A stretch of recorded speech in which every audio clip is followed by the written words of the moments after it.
Kleberson, deixa eu te falar. Existe uma frase que fala o seguinte: existem mais coisas entre os céus e a terra do que nossa vã filosofia.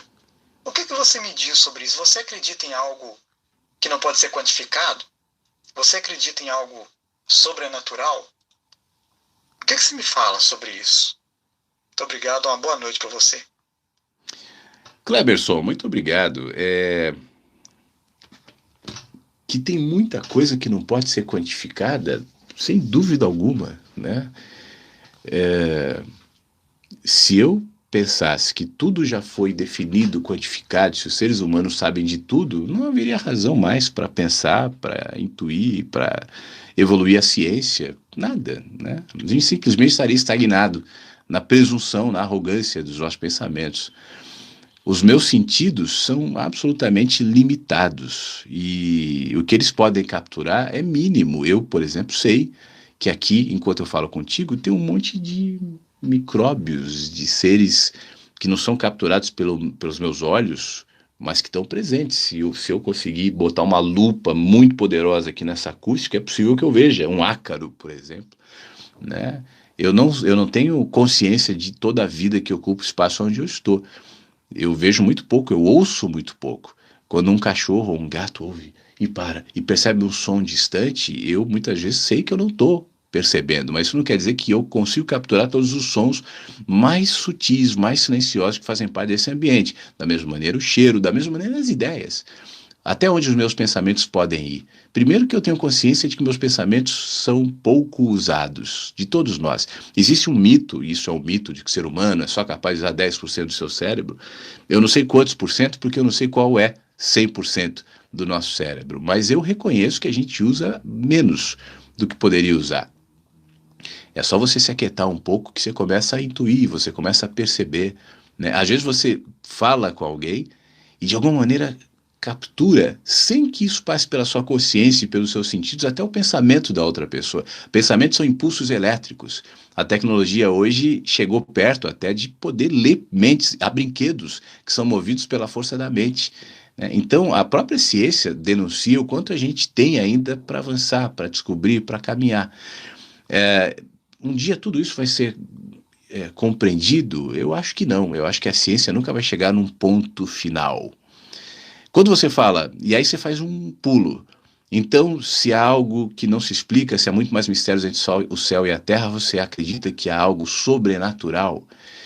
Tudo que não está no meu campo de visão ou de explicação imediato dentro da naturalidade pode ser compreendido como sobrenatural, mas não necessariamente uma questão metafísica. Então, eu não acredito na metafísica, eu não acredito na espiritualidade, não, eu acredito. Mas eu acho que o nosso olhar em relação a isso é muito simbólico. As nossas explicações em relação à espiritualidade, elas são limitadas, obviamente, pelo nosso conhecimento, pelas nossas expressões, nossa história, nossa cultura, nossas crenças, né, pessoais e culturais. Então, elas vão criando os mitos que não deixam de ser simbolicamente arquétipos de algo que talvez seja muito maior do que eu possa definir. Por exemplo, eu acho que um exemplo legal para isso é a tal a explicação da reencarnação, que eu sempre falo aqui, né? Eu, pessoalmente, não creio dessa maneira. Assim. Eu, Flávio, fui José. E José morreu, sei lá, ele puxava muito cabelo das pessoas e Flávio nasceu careca. Claro, eu estou sendo simplista, me perdoe, não é minha intenção, mas é para criar uma pedagogia mais fácil.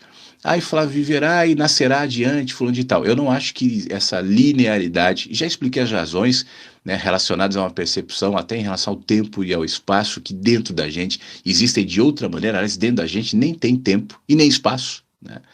O tempo e o espaço é uma experiência fora, é uma marcação de passado, presente e futuro que gera mídias para que eu, pro lado de dentro que não tenho tempo, possa significar as minhas experiências. Mas isso não necessariamente é uma definição, é um absoluto.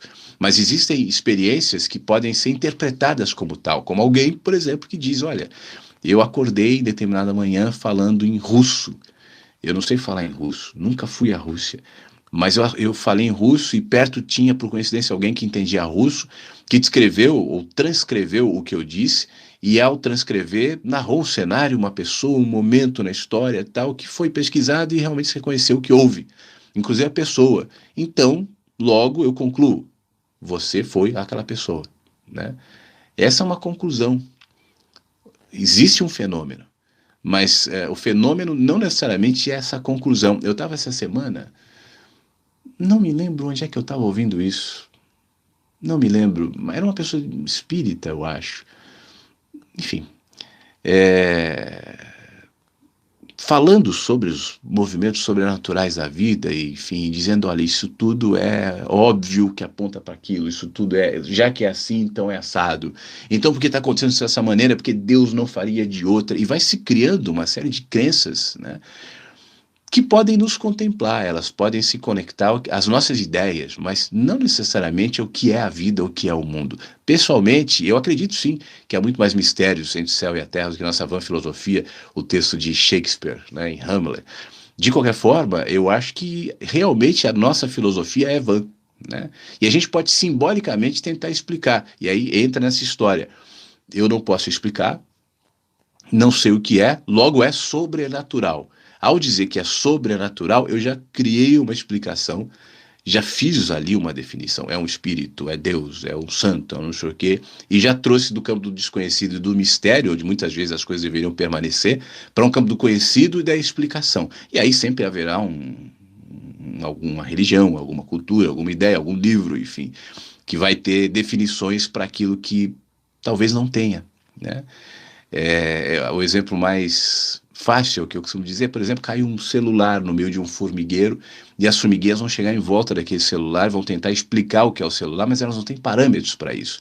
O celular é um recurso de comunicação, e hoje muito, até mais do que de comunicação, de interação com a humanidade, com o mundo que nós temos hoje. Mas eles não precisa nem ser para formiguinha, deixa o celular cair pela janela do tempo, no ano 800, por exemplo. E as pessoas vão ver aquele aparelho ali em cima da mesa no ano 800 e não vão ter nenhum recurso, nenhuma explicação, nenhum jeito para entender minimamente o que seja aquilo, porque não houve ainda, né, os conhecimentos até chegar naquele ponto. Eu acho que nós estamos muito distantes ainda de lidar com os mistérios da vida, enfim, de maneira pacificada. A gente tem essa necessidade de definir uma explicação e o sobrenatural é uma explicação, muitas vezes. Rádio Inverso. A vida tem muitos sentidos.